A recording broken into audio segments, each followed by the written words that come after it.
Welcome, Chapters Network Live, and you can't not start without the OJs. That's Love Train, and we're here at the beautiful BronxNet studios here. I want to thank, before we get started, I must thank my good friend Michael Maxnabi, who runs this whole operation here at BronxNet. We're so very thankful and fortunate that a couple of years ago we opened up the doors where our program, I'm a psychologist, was able to bring in about 12 to 15 young people to be trained in field production, in studio production. And these are guys that maybe didn't have a job, or didn't have a focus, or didn't have a vocational goal. So Michael Maxnabi and the complete staff here, we got major props to the people behind production today and every day, because on our network, we have about 20 shows, not just on cable here at BronxNet, but also on radio and social media platforms. So basically, I believe, as the founder and the CEO of the Chapters Community Network, which we're going to talk about with Jake Ronaldo, but as Chapters in general, I believe it's strength in numbers, and I believe that if you can help people one-on-one, but if you put a camera or a microphone in front of them, I think then you have the opportunity to help so many other people. So our programming is advocacy program. It's about empowerment and inspiring people. So I am so fortunate to be part of the BronxNet family. On behalf of all of our staff, we are so thankful that we're here. And today we have a great show. It's all about bringing people together. No negativity, it's all about positivity. And when we bring people together, it's important to make that group where unity and diversity meet one chapter at a time. So diversity is very important to what we do here at the Chapters Network. So today, I have our first guest here in this BronxNet studio, Jake Ronaldo. Welcome, my man. Thank you. Thank you for having me. Thank you. I know you're a Long Island boy, so you got to the Bronx today. So how'd that go? Well, I've dealt with a lot of people, you know, even though I'm Long Island boy. I was born in Brooklyn. Okay. And, you know, a borough is a borough. Yep. So right now we're based out of Long Island, which is nice because it's centrally, you know, I could go from Brooklyn to Manhattan to the Bronx, and you get there in 40 minutes, so it's not that bad. Okay, not bad at all. It was actually a great little venture. I took my wife with me, and Oh, you made a trip out of it. yeah. That's good. It's always good to take the wife. Yeah. But talk about your journey, because we just partnered up in something that's going to really be big and unfold, Chapters Community Network. But before that, tell us your journey to this point. Well, at a young age, I was diagnosed with muscular dystrophy. When I was first born, it wasn't noticeable, but I got the actual, you know, where it started affecting me and not being able to walk and having excessive falls and stuff. I was around 14. So at that point, you know, I was still involved with creating music, and at a young age, I was probably about 7, 8 years old when I started learning how to play drums, guitar, keyboard, and it kind of crushed my goals in a way that, well, I guess it made me feel lost and discouraged that I wasn't going to be able to pursue a musical dream of mine. Right.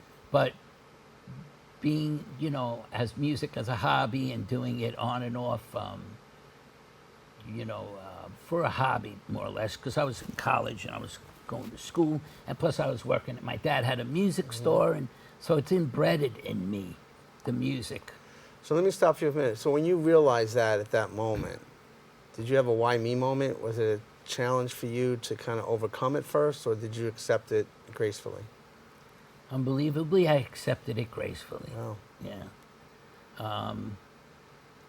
I guess it's sort of the makeup of my grandfather, because my grandfather started the music business, the whole music company, you know, where we did sales, rentals, repairs, lessons.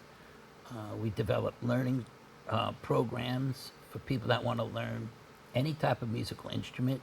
And also, we were doing teaching programs on how to repair musical instruments, too. Okay. So with my grandfather's stubbornness and really not looking at negative things, just always being on a positive side, I guess it must be embedded in me to some extent, because it really didn't make me feel why me. It was just like, where am I? Where do we go from here? Type of thing. You know, it was that type of thing. But as far as like why it motivated me to do it, it was just for the love of music.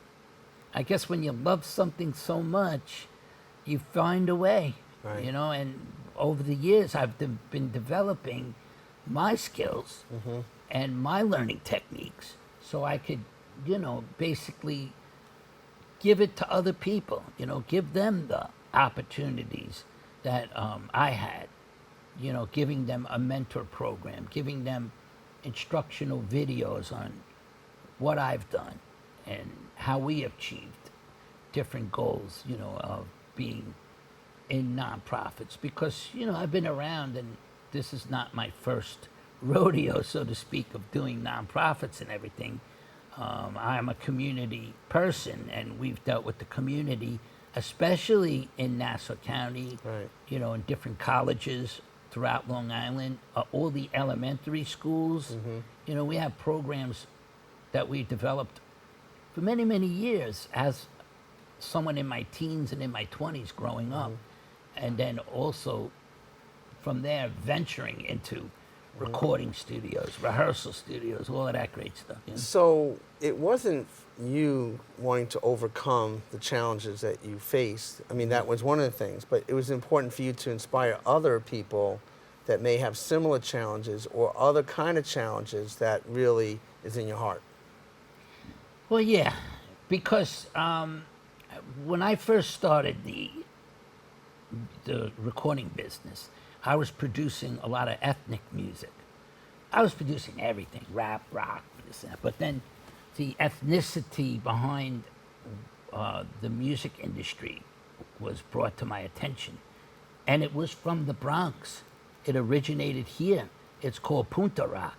And it's a group of individuals from Honduras that developed this music. And it's a mixture of Spanish, Caribbean, African. So I mean, it's like a whole fusion. right, of, diverse, right? Yes, So yes. so this is Bronx, in the Bronx. So tell us again where it started. Punta Rock started in the Bronx. There we go. The That's what Roches we want to brothers. hear. That's what we Shout want to out hear. to the Roches brothers. If There they're- we go. So this is kind of like some of the journey that you've been on, kind of coming home a little bit, you know, to have this little interview here in this studio because some of the work that you've done is in the Bronx. Without doubt. I mean, the Bronx was my door, the opening of that door to the ethnicity. Is that how you say ethnicity? Close enough. To the world, and which took me down to Honduras, Guatemala, El Salvador. okay. So that's what made me realize, oh my God, you know, that's where my heart opened up to, you know, seeing people that really live in a broken home. There's no front, you know, it's basically a shell. And there's really nothing for them, no clothes, you know, they're struggling. So, and I was always working with churches too as well. And one of the priests at one of the church I produced their record, and he brought me down to El Salvador to help promote the record. Wow. So it gave me a chance to really broaden what our horizons, so to speak, for lack of a better word, of opening our eyes to really see, okay, well, we're here in America doing all these great things, and there's people all over the world doing the same thing. Right. So to bring this, what we do here, especially pulling the Punta Rock kids, called the Garifuna kids, pulling them out of the Bronx and blowing them up in Honduras was just like Wow. an amazing thing. Yeah, it was really, really. Well, rewarding, let's yeah. go your support system. Talk about family and the support system briefly so that people understand, because for you, the challenges to get out there in the communities must be great, and you must have a good support system. Well, I have a great support system. My wife, you know, thank you, Lee. She's been a big, big support to getting me to where I have to go. Transportation is always a problem. Accessibility is always a problem. just lack of knowledge, acknowledging what a disability is all about and their struggles is a problem. So that's where I want to make a difference, because I really want people to see, look at me, he's not too bad. He's got a studio, he's got, and it's like, Right. because I've dealt with Right. I've also dealt with gang intervention, with both Hispanics and the black community. And, I would bring them into my home. I would bring them into my studio. I bring them, and they got the wrong idea. They're like, oh, this guy's got it made. No, nobody's got it made, There's always a big struggle in this world. Right. And if you don't know how to, get up to the plate and swing that bat, baseball is probably a good way to do it. You're going to keep swinging, you're going to go into slumps, and then eventually you're going to come out of those slumps and, you're going to start scoring big. And since we're in the Bronx, we're talking Yankee baseball, not Met baseball, Yankees right? all the way. Okay, just making sure we're on the same page there. Yeah, Mets. Well, I was in Brooklyn. Okay, well, So- okay. We're not going to go there right We now. won't go to that yet. But let's switch gears a little bit, because we joined forces recently, right? And the work that you've done, the work that I've done, there was some synergy there. Correct. Right? So that we got together and we developed, and we're developing a nonprofit chapters community network. Correct. And we have a little video we're going to show in a moment, but why is this important for you at this point in time? Well, because it's definitely giving the community, for us to be outreaching to the community through your, networks, and not just TV networks, but we're talking about, what you've been doing as Chapters Network, that whole network in general with the people that you're associating with, and not just for special needs kids, but it's for the whole community. Right. What my thing is more it gears towards special needs, but what our programs are about, it doesn't just help people with special needs, it will help the whole world. I love it. And that's kind of where, I want to be. I don't want to be, well, we're just going to help people with special needs, because no, we're going to help people have all necessities, Right. and teach them how to work together, because a lot of our programs, we teach the people, whether it be a struggle with autism or a struggle with cerebral palsy, how to deal with it, and how to compensate for it, and how can we modify things, and teach them to work together with able-bodied people. So it's that type of community that has not been developed yet. It's usually separated, and I want to bring that together. Well, we have a couple of videos we're going to show. The first video has two of the young men that have been connected with Chapters Network for a number of years, who actually went through the training here. They got certified with field production and studio production. They're not here today, but we got them on video. And you, my friend, put this little video together, Chapters Community Network. So let's take a look. Let us all take a look of what Jake Ronaldo put together for our new Chapters Community Network. Okay, young people, if you're struggling right now, be yourself as a trained warrior that can even fight through the toughest battles out there.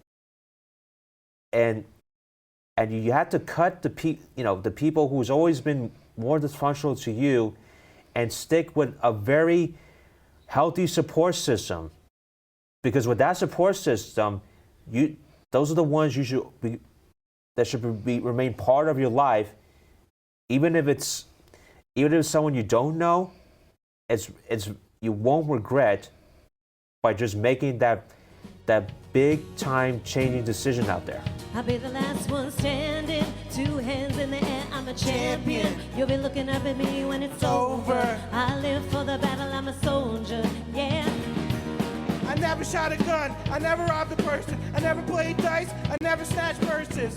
I'm not saying that I'm really from the hood, but if you're talking money, then I say what's good. No pretenders, man, I promise. You rapping real rap, then you get the homage. Cause rappers hooked on phonics. It's not about your sneakers, it's not about your features. You gotta be honest. If you want the hot stuff, be the trending topic. Ball like rockets, you draw into causes money in my pocket. Income like markets, but I'll never be a target. Yeah. Physically, financially, we're all being divided. And I think it's events like this to come together and unify people through music. So, Nate, Vanessa, step up to the mic. Because I want to make a change in other people's lives and my own. And I want to just really have a good time and spread positive vibes through my music. This song's called Blessed. Yeah, it's Nate Cheesy. Check me out now. I'm blessed, not cursed, not stressed. I'm blessed, not cursed, not stressed, not vexed, just blessed. I'm blessed. I get money, man, and yeah, that really matters. I dip on a fool, I make a rapper mad. I'm not. Welcome to this playground of mine where I shine and let these words right up out of my mind. The negativity is all left behind and it's fine, I keep on growing, one day at a time. Something's gonna happen if I'm dreaming to death. I hope the Lord has his hand out cause my life is a mess. I look upon my family like which one of them's next, cause there's some harder days ahead as I go on my quest. I'm giving you more than pain as I dig in my chest. Give you my heart, watch you leave me here with the rest. Smoke another Newport as I'm constantly stressed. Trying to write in the book just to give you the best. I bet you wouldn't even care if you saw me depressed. They say life is a test, well I ain't passed yet. Niggas patiently waiting, block myself from the hate and hold my head against the wall as soon as I start pacing. No matter what I do, it always come out amazing. But you don't even see half the shit that I've been facing. Maybe it's just a phase, I'ma do what it takes and build enough anger and spit it right at your face. Welcome to this playground of mine where I shine and let these words right up out of my mind.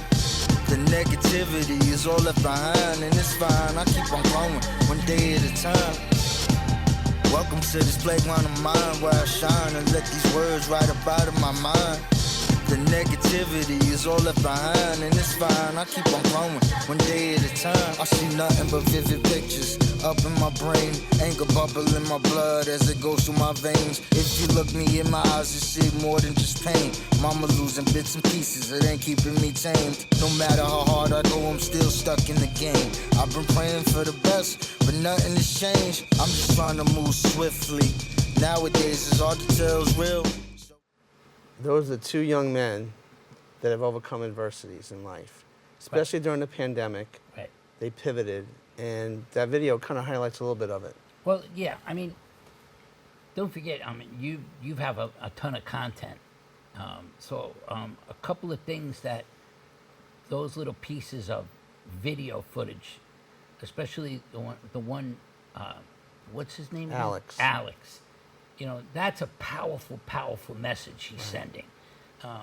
People need to really look at that because that's coming from his heart. Right. And then the other point of showing Jeezy in that is to really show, like, I mean, it's amazing how he was able to put that together. Right. You know, and really not many people really helping him. He's putting that together. No. So that shows, like, amazing natural ability Right.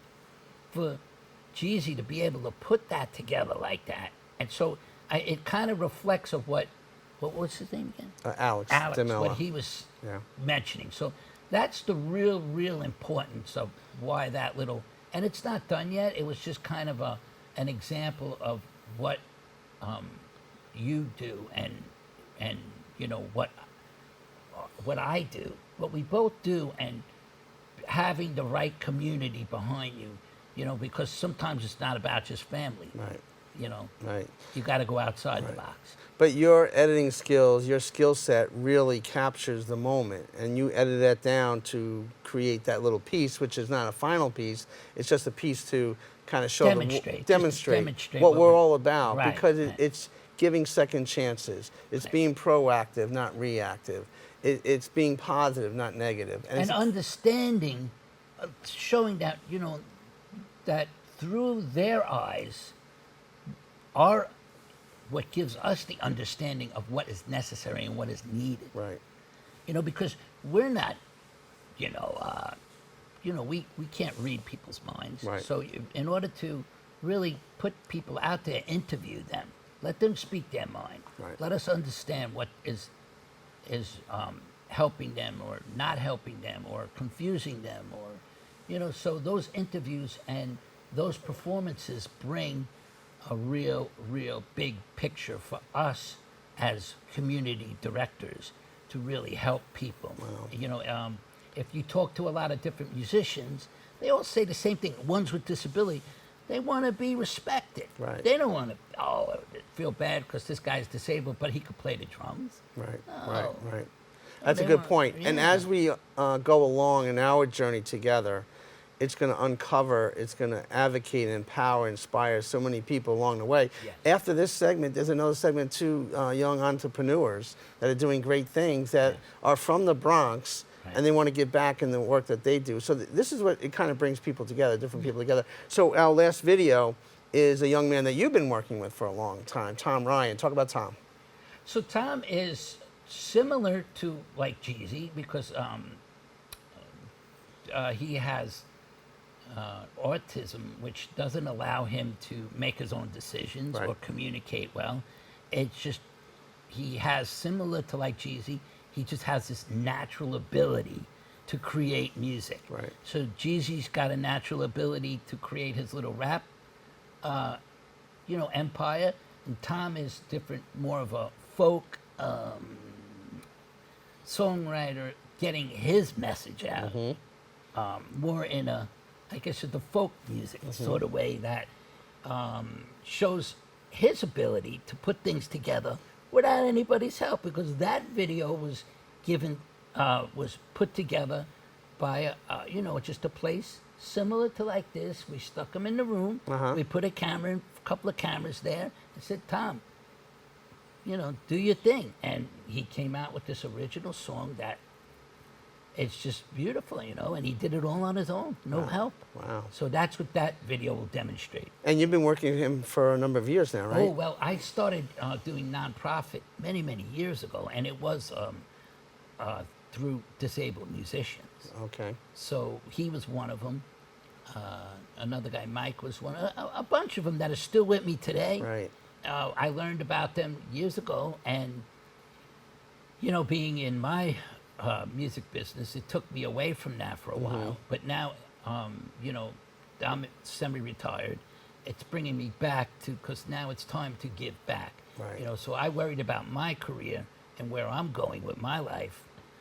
Now I've been there, done that, and I'm happy to where I am.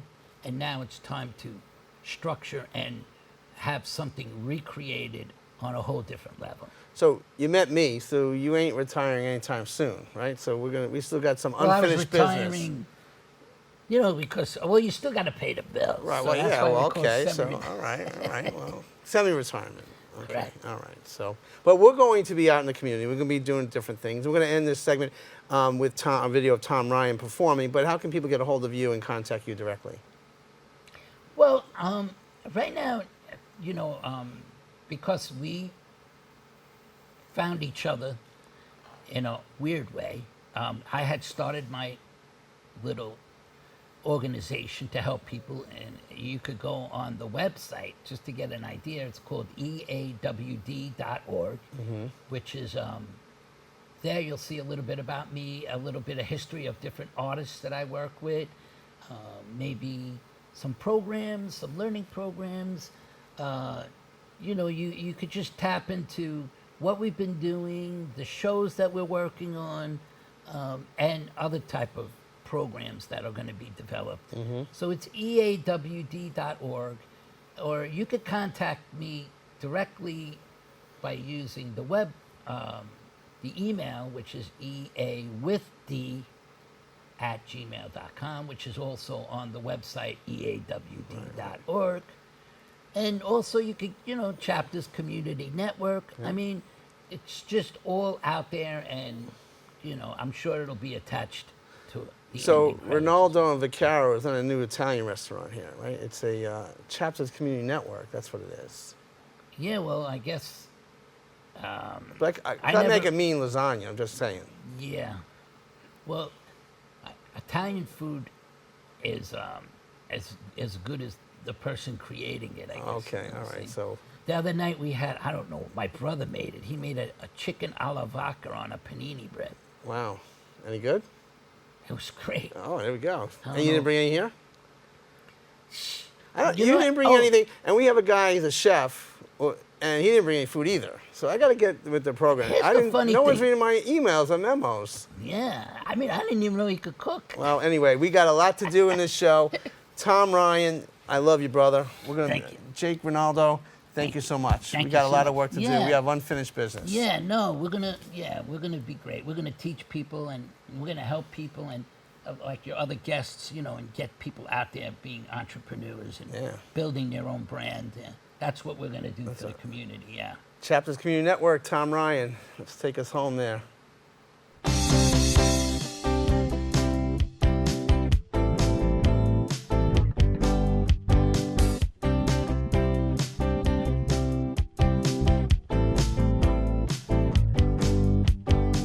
Another day comes rushing in, and I still don't know where to begin. I've really been through a lot of trouble, and there still hasn't been a way out. I never felt so bad in my life. It feels like your love cuts like a knife. I just don't understand what all these foolish games are all about. And I keep wondering why you keep telling lies.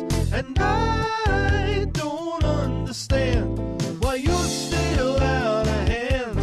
I'm on the inside, but I'm out of control now. Sure, on the outside, so put yourself together now.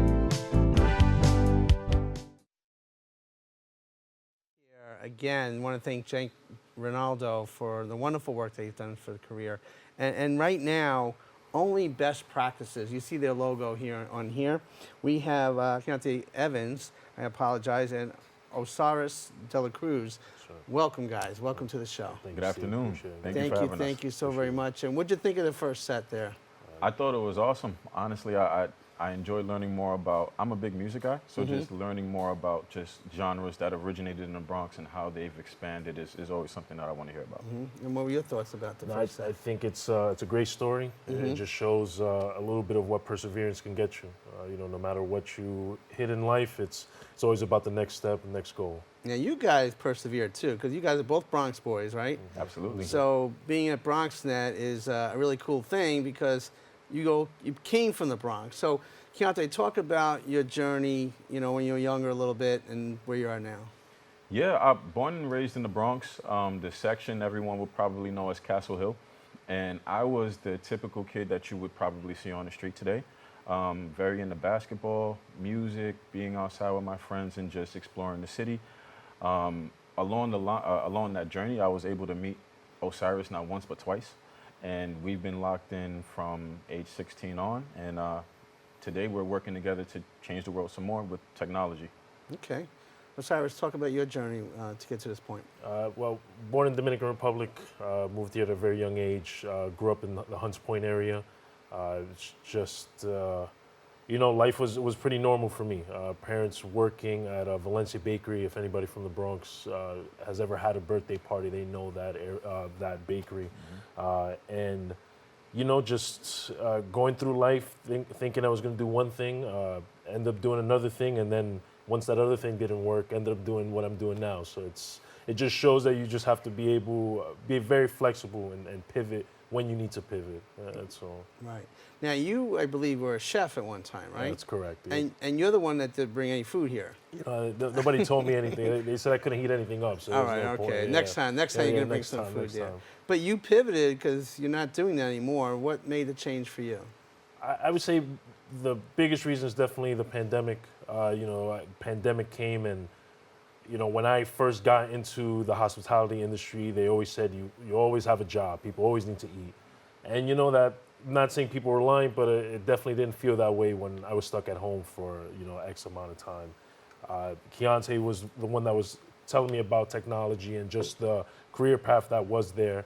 And it, at first I was a little hesitant, but then after I made the pivot, I saw that it was something I was really interested in, something that I was actually good at. So once I really put my foot down, it was full steam ahead, and here we are now. So, Keontae, talk about your passion, and I know you have other co-founders too. Maybe you can mention them, how this all came together. Yeah, so just a little bit of background on my tech story. I always was the people that made the most impact on me were people that either showed me a different perspective or were an advocate on my behalf to allow me to get to a better place in life. So my technology journey started with recruitment because I would be able to work with people to understand what their skill set was, what they wanted to do in life, and be an advocate for them so that they can identify a better opportunity and excel for themselves. So when I started recruitment, I accidentally fell into technology because I was actually looking for people that were looking for technology jobs, and I had no clue what to do in that regard. So I just started to learn more and more.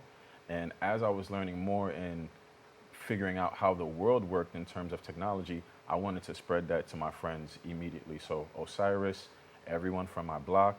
And today, what that led to is us working together, myself, Osiris, and two of my coworkers that I used to work with and are now doing this business with, George Davis and Kevin Flitcroft.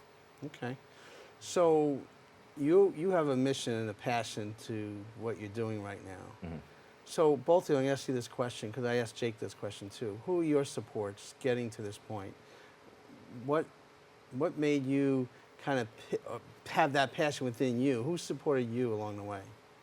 My mom, by the time I was maybe 2, had given me almost an irrational belief in my capabilities as a human being. So everything that I saw, I looked at from the perspective of what my mother told me I could achieve. And then I was able to look at people like my uncles and say, okay, I believe in myself now.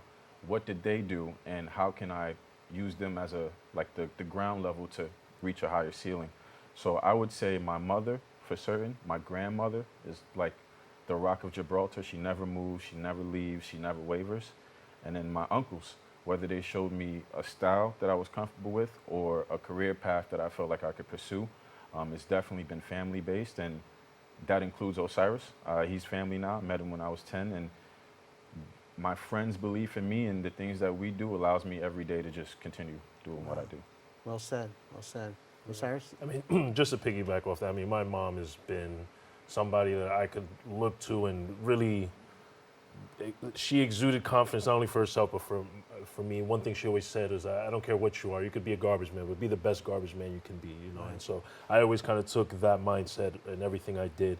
I always remember the day before going to culinary school, or the day I was going up to culinary school, the loan office had not accepted the loan yet, and so I was kind of hesitant of even taking the trip up there. And you know, she pulled out an envelope. She said, "Listen, we'll bring this up. Don't worry about it. Let's go. We're gonna go do this." And to me, that just showed she was ready to do whatever needed to be done to help her son, you know, become what he wanted to be. And to me, there are no excuses for me after that. It was all on me. If I wanted to do something, I had to want to do it.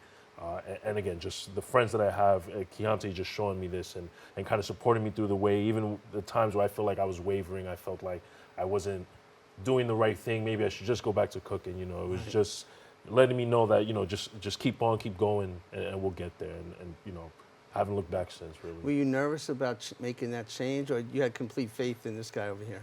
You know, the faith was there, right? But even with faith, there's always a seed of doubt, always. I mean, a big thing for me was when going to culinary school, one of the things that people always say was like, you know, a lot of you aren't going to be in the industry anymore. There's this kind of stigma that you go to culinary school, you don't kind of stay in the industry. Right. And I kind of didn't want to be a statistic. I didn't want to be a part of that stigma. But once I kind of got over that and said, you know, I'm actually doing something better for myself than, you know, what I was doing, you know, it just, to me, I didn't really care about the stigma anymore. I didn't care what people were saying. And that's what really made it easier. It still wasn't easy, but it made it a little easier. So Keontae, I mean, hearing this must be a really cool thing. You guys are really close, you could tell. But you had that vision that you couldn't do it alone. You had to bring other people along with you. Was that your first thought when this happened? Of course, of course. So, what we've developed over the time that we've been in the technology field is, it actually is reflected in the name, Only Best Practices. So, one of the best practices that I live by is that you just can't do anything well alone and scale it. So it was about, even just going back to my recruitment days, identifying the best people that I work with, understanding what it is that they do well and what position they should be in to succeed, and seeing if I can create that for them and create a cohesive vision that we can all get behind. Okay. So break it down for us exactly what you do and what's the first steps of connecting with a potential client? Obviously, establishing rapport is that, but there has to be a need too. So if you guys could break that down for me a little bit. Keontae? Yeah, so Only Best Practices in general, we're an IT consulting firm. We handle two principal objectives. One is IT engineering, which is where Osiris shines heavily. We can do everything from application development, website development, application security, and we provide these services 24/7, 365 as an extension of our customers' teams.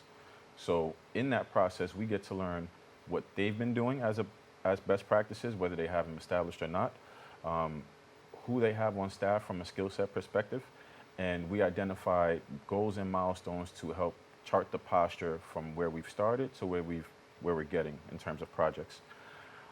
Now, from a sales perspective, these same companies are often trying to gain more customers, diversify their marketing, and get into different lines of business. We also have the expertise of partnering with companies like Amazon, Microsoft, and Google to do that and work with these customers to build out that new customer pipeline. Yeah. And what would you add to that? I think my side of the house is really the technology side of things. You know, just kind of looking at customers' environments, understanding what they're using now, and seeing if maybe we need to right size. Maybe that maybe they need more than what they have, or they can use less than what they have and save money. Cost optimization is a big thing. But to me, I think mostly what I focus on is just looking at your current technology stack and seeing where we kind of can improve, and just understanding the ins and outs of it a little bit more. You know, on the sales side, I kind of defer to Kevin and Keontae, just because it's not that I was also a recruiter for a bit, and that was a part of my life getting into technology. But I think I shine more when I'm behind the scenes, just kind of making things work. That's me. So you knew exactly the skill set of each person that you guys formulated, right? That was important. Yeah, that and trust, right? Trust. You have to allow people to do what it is that they do well, and you have to respect that they do it better than you, so they can likely tell you more about it than what you can tell them. Wow. So I want to work with people that I can learn from, Right. and then in turn we can follow these best practices to deliver value to our customers. Wow. This is the first time we're meeting in person here on a set, but we went back and forth, texting, calling, and you mentioned establishing trust. And I think during that initial discussions, conversations that we had, I knew I was developing trust in you, and I think that you were just, having trust in me. That's important, right? Absolutely, absolutely. You can't do anything without establishing credibility and trust, and particularly with us for customers, we have a very prescriptive and customized path for all of our customers that is based on the industry that they serve, in addition to the types of technologies that they use and the goals that they have set for themselves as a company. So anyone that comes to work with us, they are getting something that would only work for them, and we take pride in that. What's the most rewarding aspect of what you've done to date and the most challenging? Keontae first. For me, the most rewarding has been building out new skills, just learning how to do things that you never knew you can do. It's sort of like just figuring out that you can grow wings after 30 years, if you just think about it. And now I feel like I'm just growing these new superpowers, and I'm able to then share them with my little brother, my little sister, and they can pick up skills that I didn't have much younger, much earlier. And the challenge is making this an experience that provides value not only for the customers, But I want to make this an opportunity that the people that I work with come to work and feel great about. We all know and have experienced places where we feel unsure about the career mobility, the financial security, the impact to oneself, the impact to the environment. So I take all of that into account and make sure that my guys always know that when we're working together, that the goal is strong and we're going to achieve it, and we trust each other to do that. Cyrus, how do you feel? I mean, Steve, I used to cook steaks to medium rare. Now I build applications. Like, you know, it just can't. It doesn't get better than that. You know, it just. I've lived many lives. I've lived more lives than a lot of people have lived, and to me, it's very rewarding to kind of look back and see the work that I put in and see the fruits of my labor. Nobody can take that away from me. You know, I can, if the internet were to fall tomorrow, I can cook a steak, you know, and I'll be good and living a life. I would say the most challenging thing about it, though, is just this thing does not stop. You know, and a little piece of advice to anybody out there: if you get into this, this is a forever learning thing. As long as you're in it, as long as you are in technology, you have to learn about the new ones that are coming out tomorrow, and try to predict the ones that will come after that. Because if not, you will fall behind, and it's not going to say you can't catch up, but it'll be a lot tougher to come back after that. So, you know, that's all. It's just it's hard work, but it's rewarding work, and I wouldn't trade it for the world. Now, you're both entrepreneurship. I mean, that's a big word for you guys, for a lot of people out there. Sounds like you both pivoted during the pandemic, and that was, we all had a ability to either stay where we were, stagnant, or to pivot and do things like you guys have done. So if there are a lot of young people that watch BronxNet and Chapters Network, what advice would you give young people out there that may have challenges? I mean, we saw Jake Ronaldo. He had a challenge at a young age, but didn't stop him. There are other challenges all around the world, all around New York. Keontae, what would you tell somebody, a young person, that maybe not have that support like you guys both shared, but have that passion and maybe undefined skill set that is untapped? I would say don't box yourself in terms of what you feel is possible for yourself based on the current circumstances or the environment that you might be in. I used to look just like you, do the same things that you used to do. I used to be on the same blocks doing the exact same things. And I'm here to tell you that there is an other side to that. If you focus, the same way Osiris said, if you focus and believe in your ability to do things outside of what your environment presents to you, and you believe that thoroughly, you will attract people that can help you get to that destination. And I would say that the very first thing that you should change is your mindset, and wherever you feel that you can go right now, re-envision that, go 50, 100 miles further than that, and you will identify and find people that will help you get there. But the very first thing you should change is your own mindset and what you believe about yourself. Well said, Osiris. The passion gets you started. The work keeps you going. Like, it's you have to know what you want to do before you do it, obviously. But that is not enough. You know, it's never going to be easy.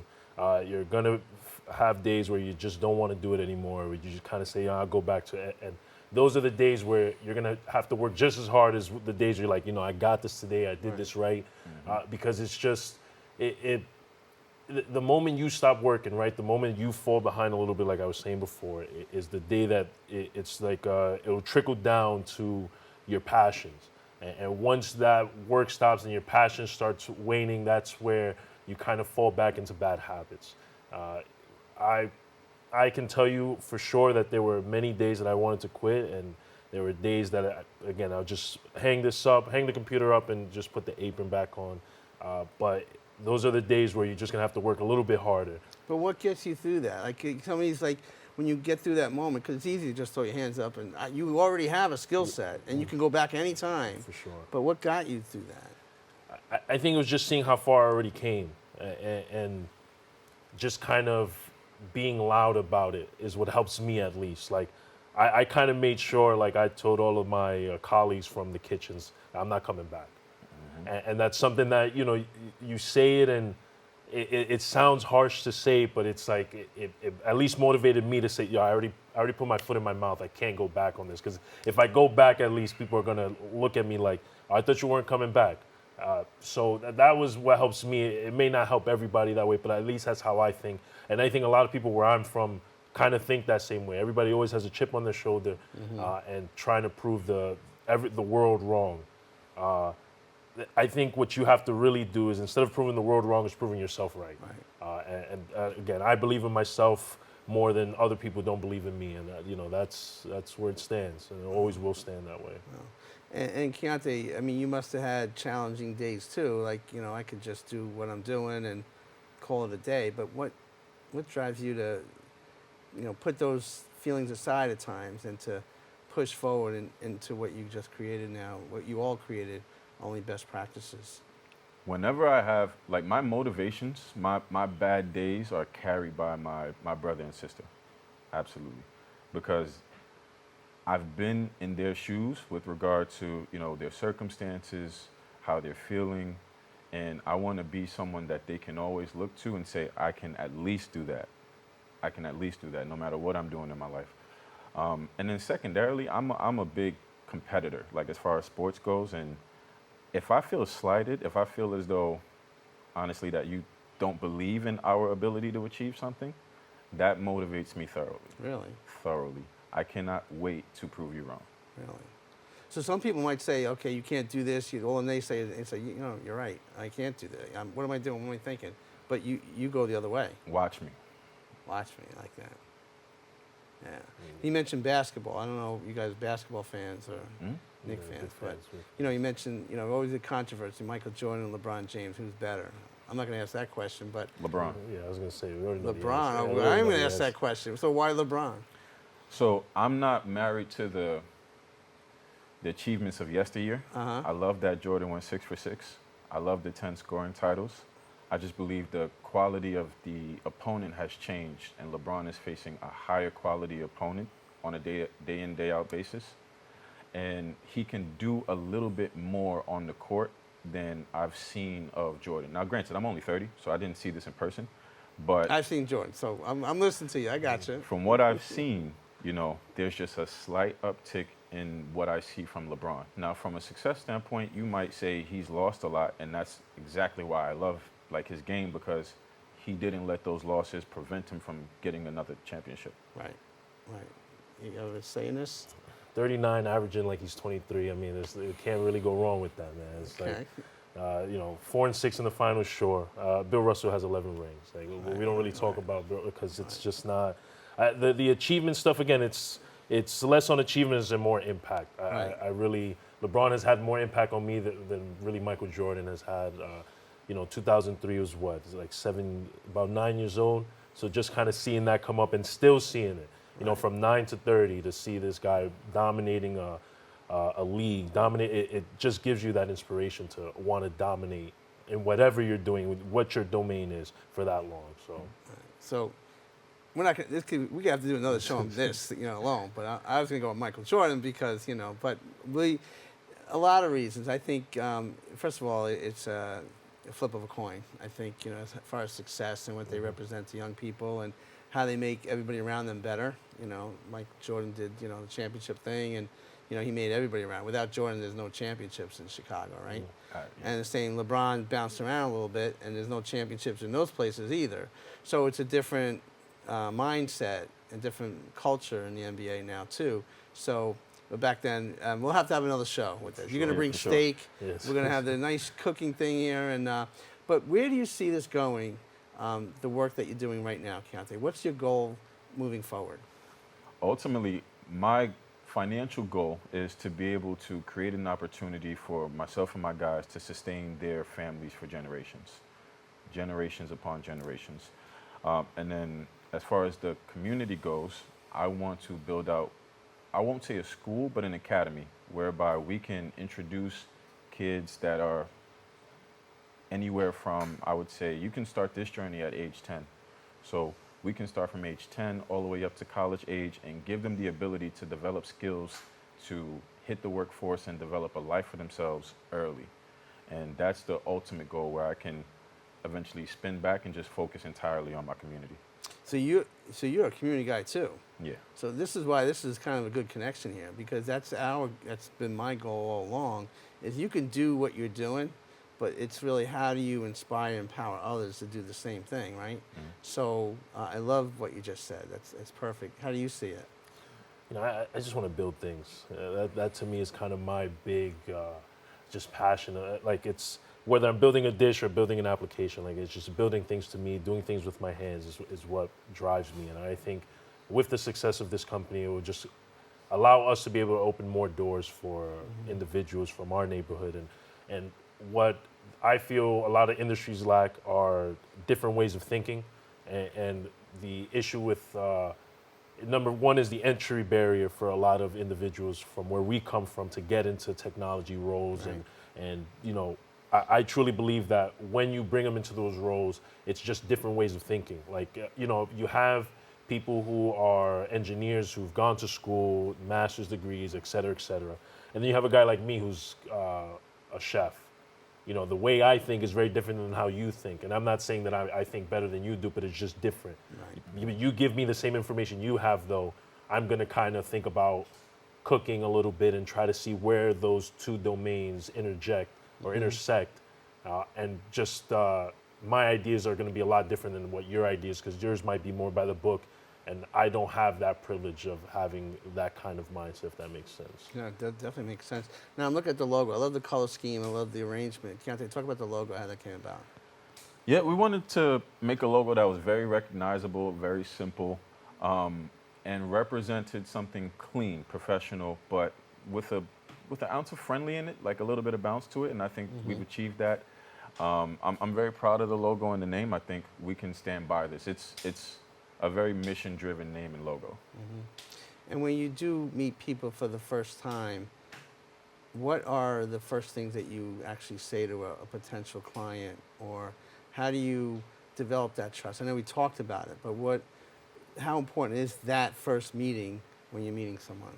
Oh, it's key. It's like a first date. I mean, 9 times out of 10, you don't knock that first date out. You know, you don't get another one, and that's how we treat it. So when we're speaking with customers, we focus entirely, at least the first meeting, on who they are, who's working there, what are their journeys, what are their directives, how do these directives affect them personally and professionally, what timelines do they have associated with that, you know, and then the staff, you know, what kind of skills are we working with here? Like, what are you great at, and where can we provide you some upskilling by way of Osiris or one of our other engineers? And then we land on the goals, financial and technology focused. How much do you want to make? I mean, we're all in this to make enough money to sustain ourselves. So what goal do we need to hit there? And what timeline do we need to hit it by? And what tools do we have to use? So everything is prescriptive to their journey, the people there, and from that conversation, we can then shape what we think success can look like with us working with them. I like that. So you kind of have to, when you mentioned like a first date, you have to be receptive to where the person's coming from and meet them where they're at, and then go from there to implement your philosophy and model and to kind of meet them where they're at. Absolutely. You can't, no one will implement your ideas without you understanding what theirs are. Right. Wow. Anything to add to that? Not much to add. I just say, at least on the technology side, every customer is unique.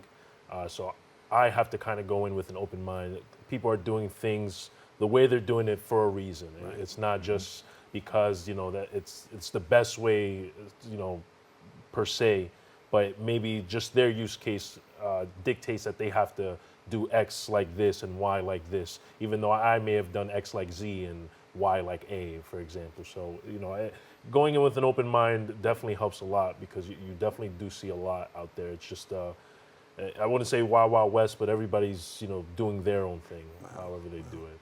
Real quick, how can people get a hold of you guys? Best way to reach me, Keontae Evans on LinkedIn, and my email is keontae@onlybestpractices.cloud. You guys are awesome, and you get same thing, Osiris De La Cruz. You guys are great, man. I appreciate appreciate you coming down here to BronxNet, and see you next time.